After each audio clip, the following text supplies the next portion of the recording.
Hello and welcome to episode 28 of One Crow and a Man Presents, which should have an R rating if you look at what's going on behind me. I'm going to stop now, but my new wolf has an attraction to that cushion, let's just say.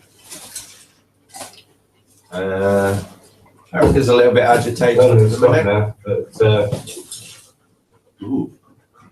my new wolf has an attraction to that. Yes, as you can see. I would have to go for an R rating then because you can't see the other end.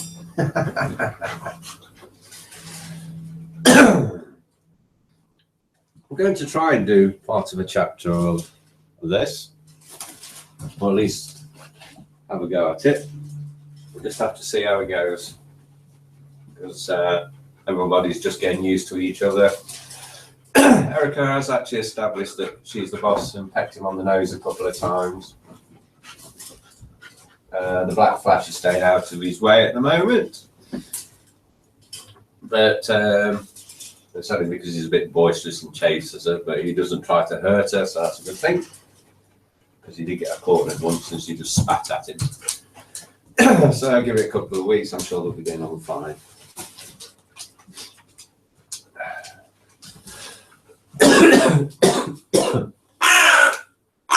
There we go, that's right, into Erica. It's all upheaval at the moment. Close.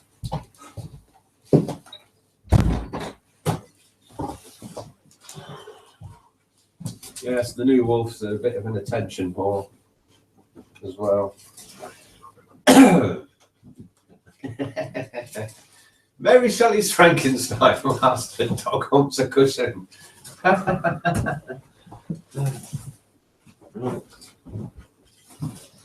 Maybe if I come over here. I'm not in the frame, but I can still talk to you, eh, Tricky? It was. Hello? It was 8 o'clock when we landed.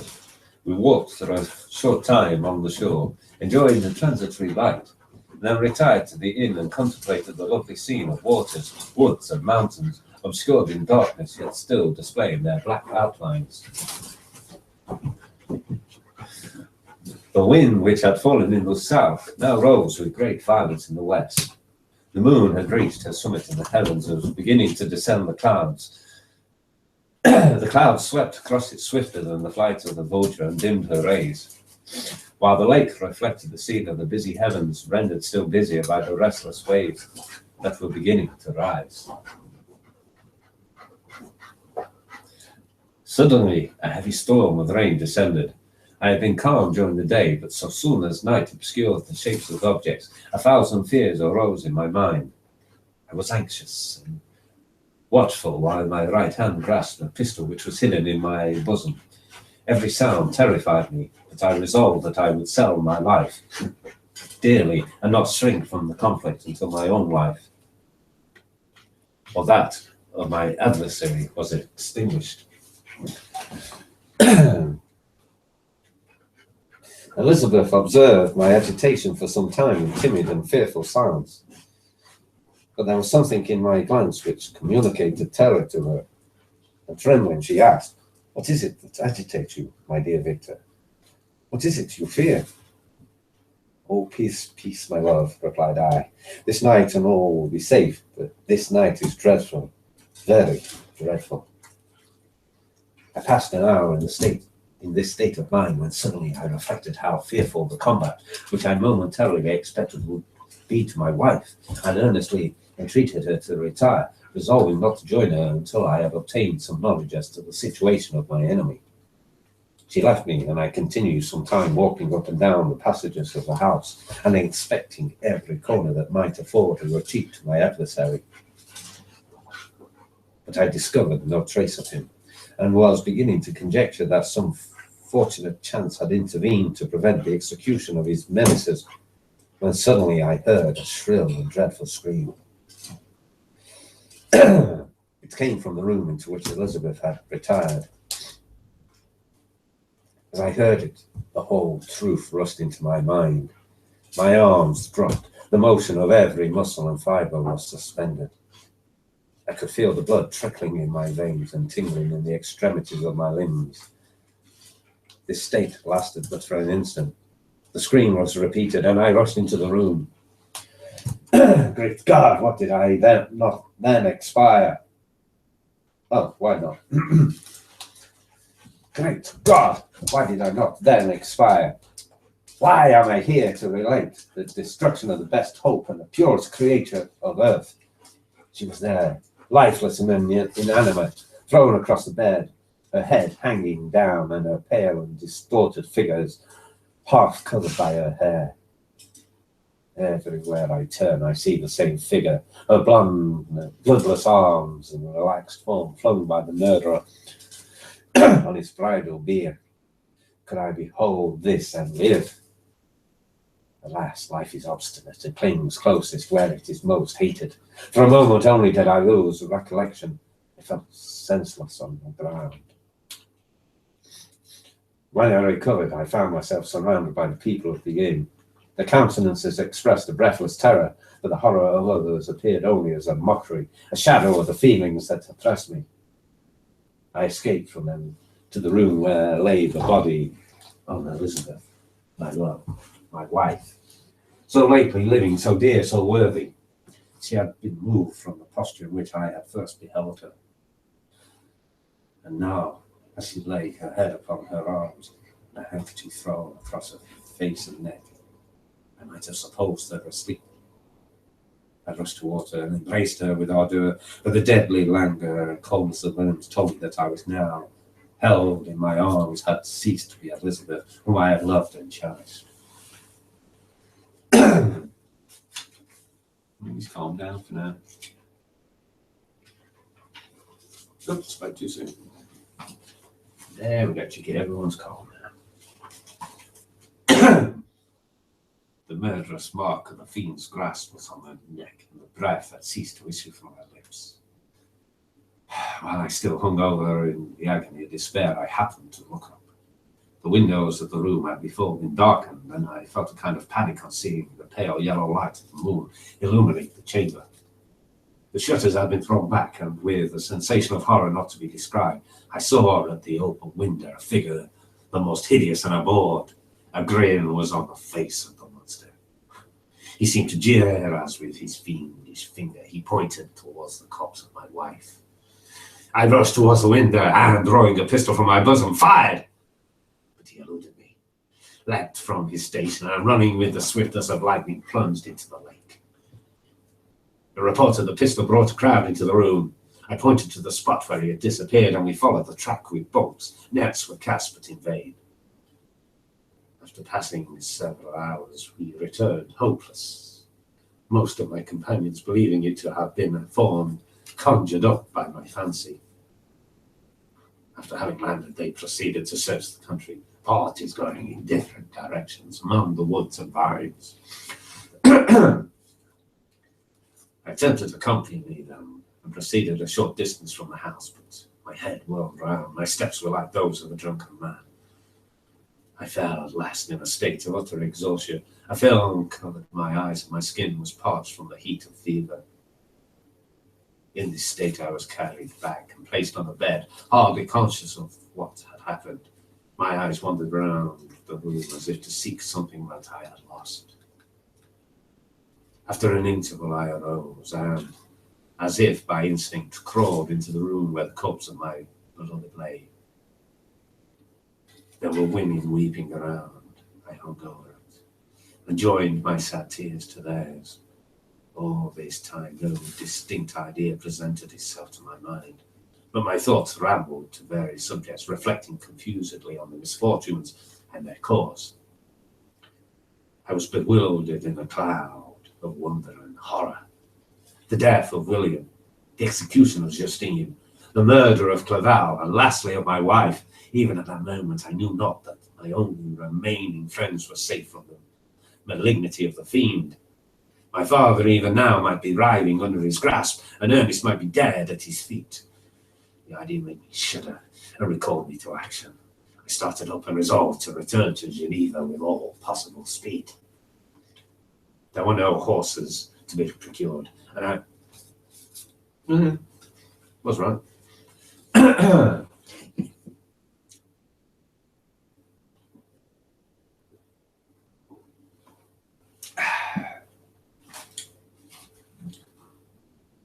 Yeah. There were no horses to be procured, and I must return by the lake, but the wind was unfavourable and the rain fell in torrents. However, it was hardly morning, and I might reasonably hope to arrive by night. I hired men to row, and took an oar myself, for I had always experienced relief from mental torment in bodily exercise. But the overflowing misery I now felt, and the excess of agitation that I endured, rendered me incapable of any exertion. I threw down the oar, and leaning my head upon my hands, gave way to every gloomy idea that arose. If I looked up, I saw the scenes which were familiar to me and had my happier time, and which I had contemplated but the day before in the company of her who was now but a shadow on her recollection. Tears streamed from my eyes. The rain had ceased for a moment, and I saw the fish play in the waters as they had done a few hours before. They had then been observed by Elizabeth. Nothing is so painful to the human mind as a great and sudden change. The sun might change or the clouds might lower, but nothing could appear to me as it had done the day before. A fiend had snatched from me every hope of future happiness. No creature had ever been so miserable as I was. So frightful an event is single in the history of man. But why should I dwell upon the incidents that followed this last overwhelming event? Mine has been a tale of horrors.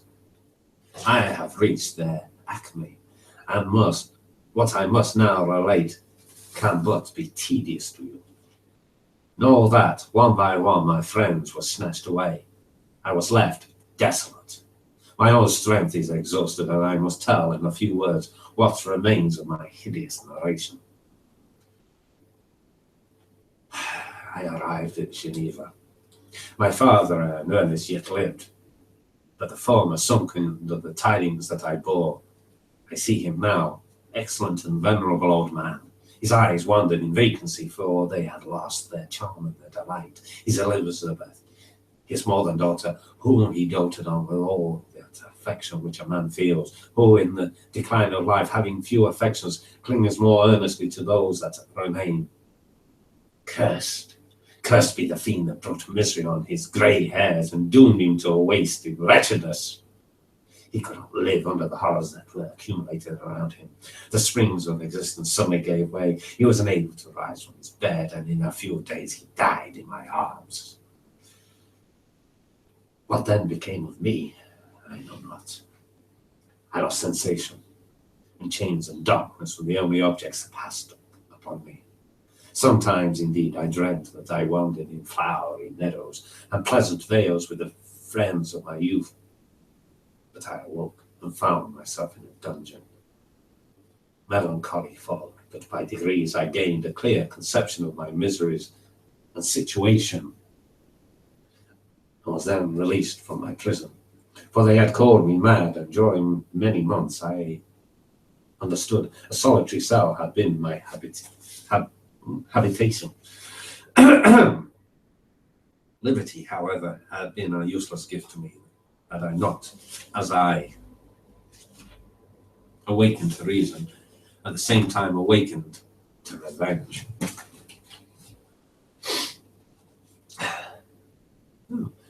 As the memory of past misfortunes pressed upon me, I began to reflect on their cause. The monster whom I had created, the miserable demon whom I had sent abroad into the world for my destruction. I can't help smiling because anyone watching on this replay is going to have to watch 5 minutes of the dog hump in my cushion.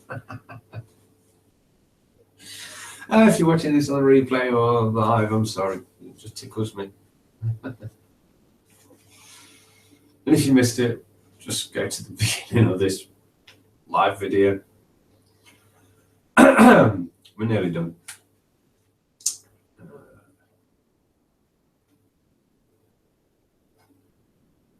Can't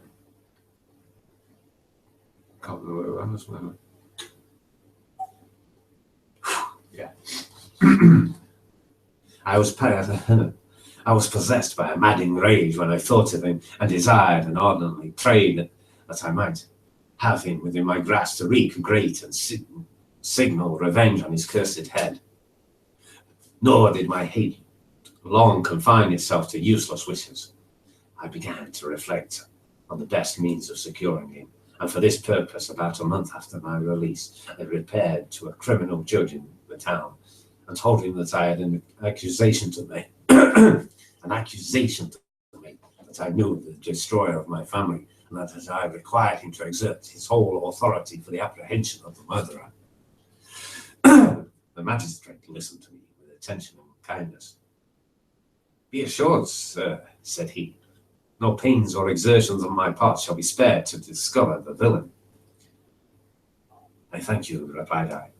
"Listen, therefore, to the deposition that I have to make.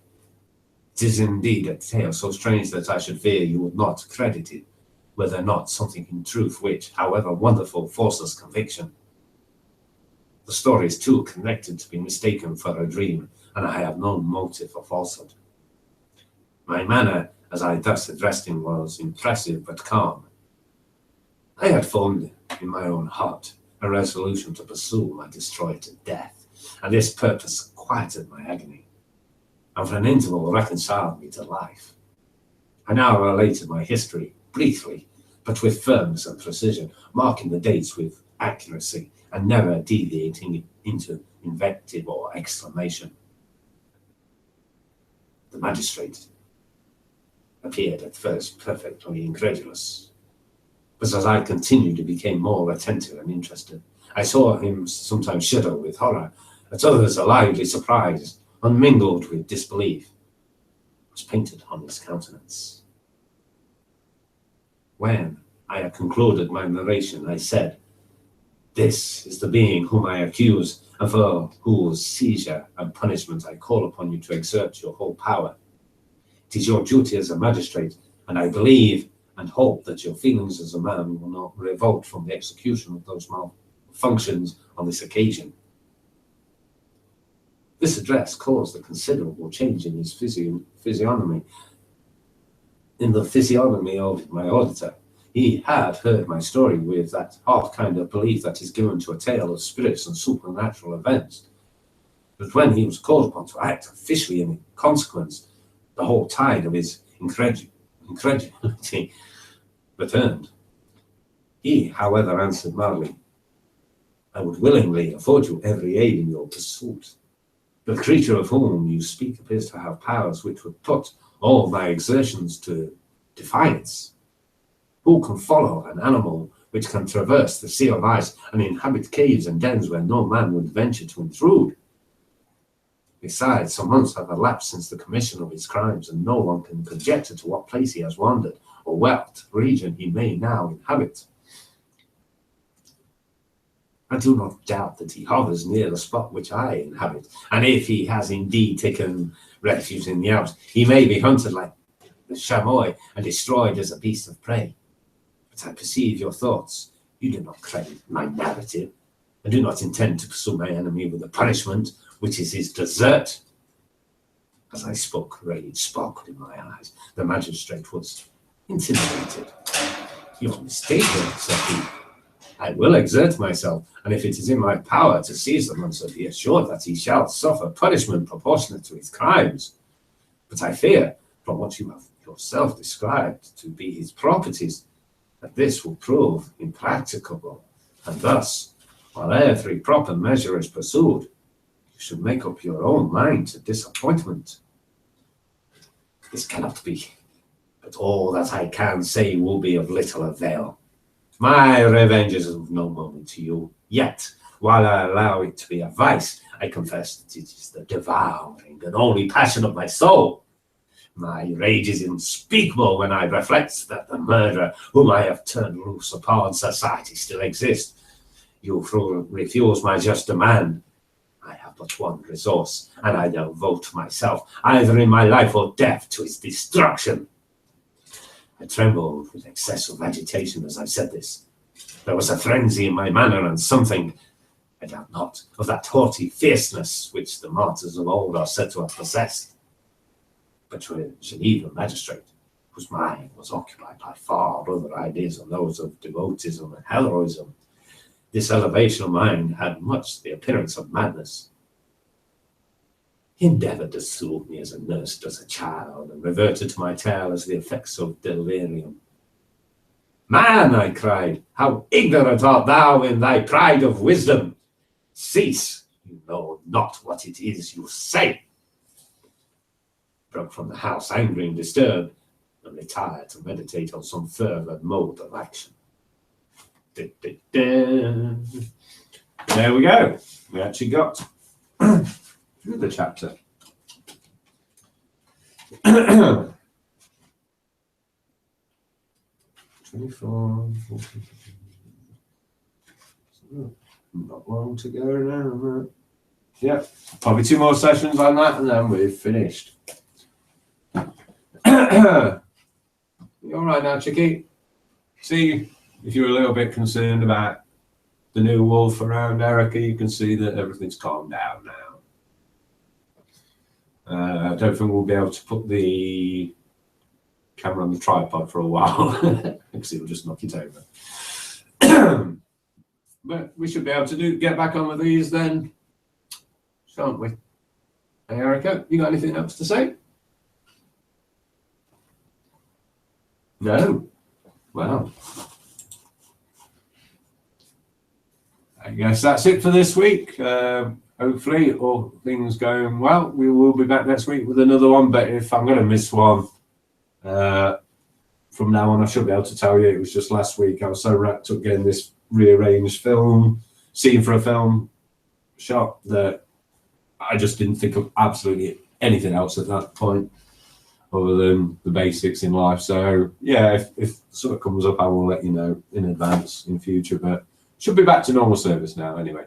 So that's it. Good night from me and good night from Erica. You can say anything? No. Oh well. Good night.